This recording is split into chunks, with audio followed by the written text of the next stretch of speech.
DJ Suman Malangia, DJ Suman Malangia.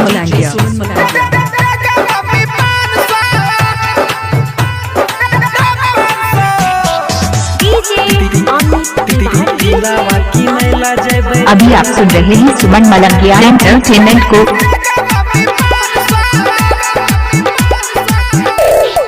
तिलावा की नैला जैबे देगे mummy 500।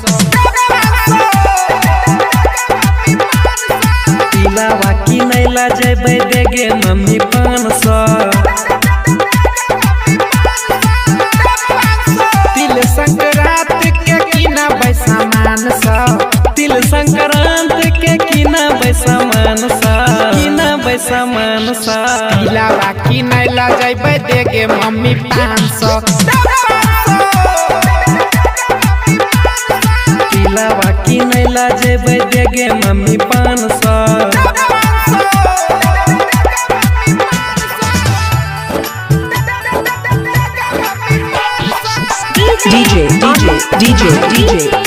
DJ Suman Malangia, DJ Suman Malangia.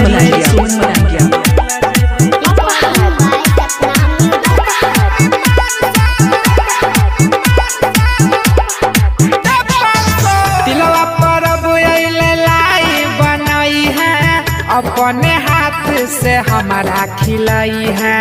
गाय के मम्मी के दूध मंगाई है, वो करे अब की दही जमाई है, दही जमाई है।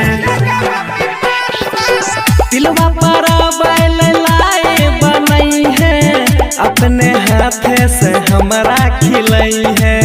गाय के मम्मी के दूध मंगाई है, वो करे अब की दही जमाई है। दही चूड़ा अब की हम खैबै बड़ी शान सा। तिलावा की नैला जैबे देगे मम्मी 500। तिलावा की नैला जैबे देगे मैयो 500।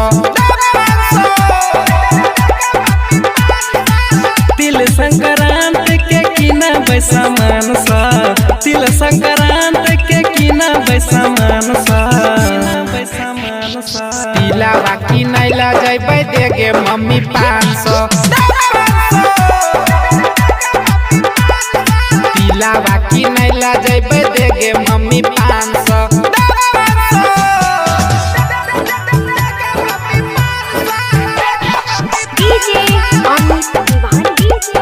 तिलावा की नैला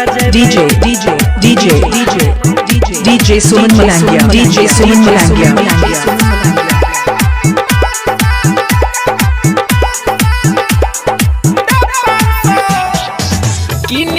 और हम लैबै पतंग गे, खूबे उड़ेबै सभे बच्चा के संग गे। मांगे छियो हम 500 रुपया, जल्दी से दे दे नहीं तो करबो तोरा तंग गे। किन के और हम लैबै पतंगे, खूबे उड़ेबै सब बच्चा के संगे। मांगे छियो हम 500 रुपया, जल्दी से दे दे नहीं तो करबो तोरा तंगे। सूजी तो मुना मुना लाई तै सामान सा। तिलावा की नैला जैबे देगे मम्मी 500। तिलावा की नैला जैबे देगे मम्मी 500। तिल संक्रांत के किना सामान सा, तिल संक्रांत के किना सामान सा, किना सामान सा। तिलावा की नैला जैबे देगे mummy 500।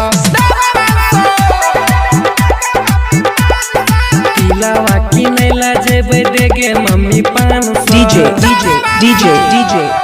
DJ Suman Malangia, DJ Suman Malangia.